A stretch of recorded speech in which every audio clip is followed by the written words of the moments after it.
துன்பம் வந்ததுன்னா அதை உடனே நிறுத்திக்கணும்னு நினைக்கிறோம், இன்பம் வந்ததுன்னா அதை நேசிக்கணும்னு நினைக்கிறோம்.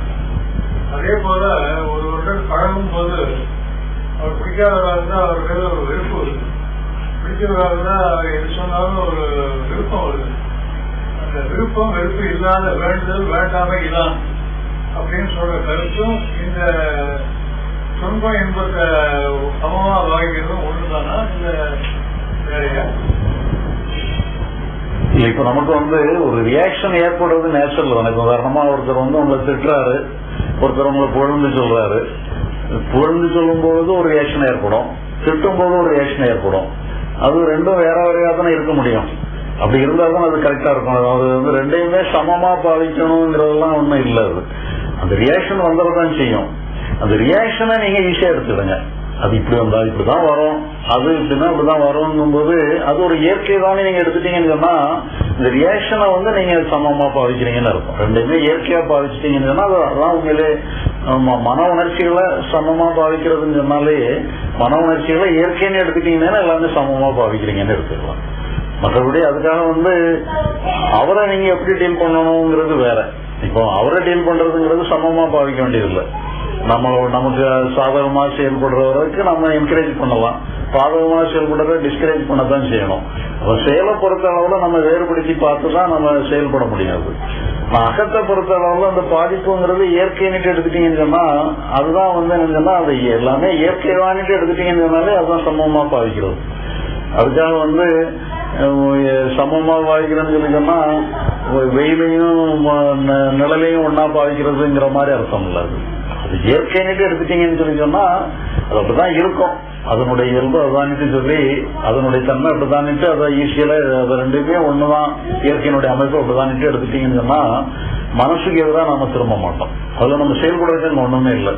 ரெண்டும் வேற வேறன்னு சொல்லி சொன்னா நம்ம செலக்ட் பண்ண வேண்டிய அவசியம் வந்துடும். இது நல்லா இருக்கிறத மட்டும் செலக்ட் பண்ணிடுவோம், மோசமானதை ரிஜெக்ட் பண்றதுக்குள்ள இது வந்துடும். அப்ப இயற்கை தானே எடுத்தோம்னா அது அதோட முடிஞ்சது, சாப்டர் க்ளோஸ் ஆயிருது. புறத்துல நம்ம சாப்டர் க்ளோஸ் பண்ணக்கூடாது. புறத்துல நாம செய்ய வேண்டியது இருக்கு, நம்ம பார்ட்ல செய்ய வேண்டியது இருக்கு, புறத்துலயும் சரி பண்ண வேண்டிய அம்சம் இருக்கு. அப்ப அங்க அதை நம்ம க்ளோஸ் பண்ணி எல்லாம் இயற்கை தானே க்ளோஸ் பண்ணக்கூடாது. அதை செயற்கை தானே நினைச்சு அதை சரி பண்றதுக்குள்ள முயற்சிகளை பண்ணத்தான் செய்யும். ஜட்ஜி பண்ணாம நம்ம அவருக்கு நல்லவராக இருந்தாலும் கெட்டவராக இருந்தாலும் ஒரே மாதிரி ட்ரீட் பண்ணணுமா? இல்ல, அவரை நீங்க வேறுபடுத்த செய்யணும். அவரை ஒரே மாதிரி உங்களுடைய மன உணர்ச்சியில ஒரே மாதிரி ட்ரீட் பண்ணுங்க. நல்ல இப்போ நல்ல உணர்ச்சி சொன்னா வச்சுக்கணும்னு நினைக்கிறீங்க, மோசமான உணர்ச்சி வந்தான்னு சொன்னா அப்புறப்படுத்தணும்னு நினைக்கிறீங்க. அது இயற்கை தான் சொல்லி சொன்னா நீங்க உங்களுடைய பார்ட் ஒண்ணுமே இல்லல்ல. உங்க உணர்ச்சிகளும் ரியாக்ஷன்லாம் உங்களுடைய பார்ட் இல்ல. ரியாக்ஷன்ல உங்களுடைய பார்ட்டை மைனஸ் பண்ணிடும். உங்களுக்கு எந்த பார்ட்டும் இல்ல. இயற்கைங்கும் போது உங்களுடைய வேலை என்ன இருக்கு? இப்ப மழை அடிக்குது வெயில் அடிக்குதுன்னு சொன்னா உங்களுடைய பகுதியின் பங்கு என்ன இருக்கு? மழை அடிக்கிற நேரத்துல மழை அடிக்கதான் செய்யும், வெயில் அடிக்கிற நேரத்துல வெயில் அடிக்கதான் செய்யும். அது அதனுடைய வேலை, உங்களுடைய வேலை இல்ல. அது உங்களுடைய ரோல் அங்க ஒண்ணுமே இல்லை. நீங்க புறத்துல அப்படி கிடையாது. புறத்துல என்ன ஒண்ணுனோ அது ஒருத்தர் உங்களுக்கு சாதகமான காரியத்தை பண்ணலாம், பாதகமான காரியத்தை பண்ணலாம். அது நம்ம அப்படியே ரெண்டையும் ஏற்றுக்கிடன்னு அவசியம் இல்லை. நீங்க சாதகமானதை ஏற்றுக்கிடுங்க, பாதகமானதை ஏற்றுக்கிடாம அது ரிஜெக்ட் பண்ணிருங்க. அதுல டிவைட் ஆகி வந்துருங்க. நம்ம புறத்தை பொறுத்தல உங்களுக்கு ரோல் இருக்கு, அகத்தை பொறுத்தல உங்களுக்கு ரோல் கிடையாது. அதனால நீங்க எல்லாருமே இயற்கை தாங்கிற முடிவுக்கு வந்துருங்க. இயற்கையில உங்களுக்கு ரோல் கிடையாது. தொடர்பு கொள்ள வேண்டாம், ஆனா அது வெறுப்பு கொள்ள வேண்டாம், தொடர்பும் கொள்ள வேண்டாம். வேலைக்கு போகிற மாதிரி கேள்வி செய்யறவங்களுக்கு நம்ம விலகி போகணும். அவங்கள நல்லவங்களா கெட்டவங்களா ஜட்ஜ் பண்ண வேண்டாம். இல்ல, அது நீங்க பண்ணணும்ல. புறத்துல நீங்க ஜட்ஜ் பண்ணதான் செய்யணும். நல்லவங்களா இருக்கணும், இருக்கிறவங்கள எடுத்துக்கிடணும். மோசமானவங்கிறாங்க இருந்தாலும் அவங்கள சிலது அதையுமே கூட உங்களுக்கு சாதகமா பயன்படுத்த முடியும்னா அந்த முயற்சியை கூட பண்ணி பார்க்கலாம். அதுல நீங்க என்ன பண்ணணுமோ அதை பண்ணுங்க. நீங்க உங்களுடைய ரியாக்ஷனை நீங்க கொஸ்டின் பண்ணாதுங்க. மகிழ்ச்சி வருது துக்கம் வருதுன்னு கொஸ்டின் பண்ணாதுங்க. அது இயற்கைன்னு எடுத்துடுங்க.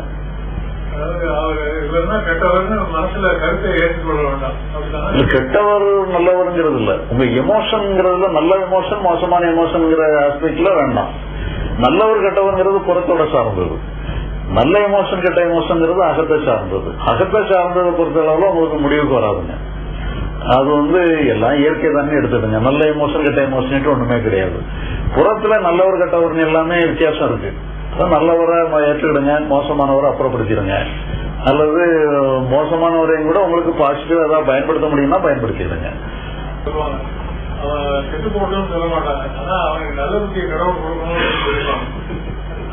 ஆமா, அது மொத்தத்துல அவனை சரி பண்ணுன்றதுல முயற்சி பண்ணுங்க. நீங்க இறைவனுக்கு கூட பிரார்த்தனை பண்ணுங்க அல்லது ஏதாவது ஒரு வகையில இது பண்ணுங்க, அது பரவாயில்ல. அது அவனை சரி பண்ற வேலை அது. அதனால அவனால உங்களுக்கு ஒரு மனசுல ஒரு பாதிப்பு வந்துச்சுன்னா அந்த பாதிப்பை சரி பண்றதுக்கு முயற்சி பண்ணாரு.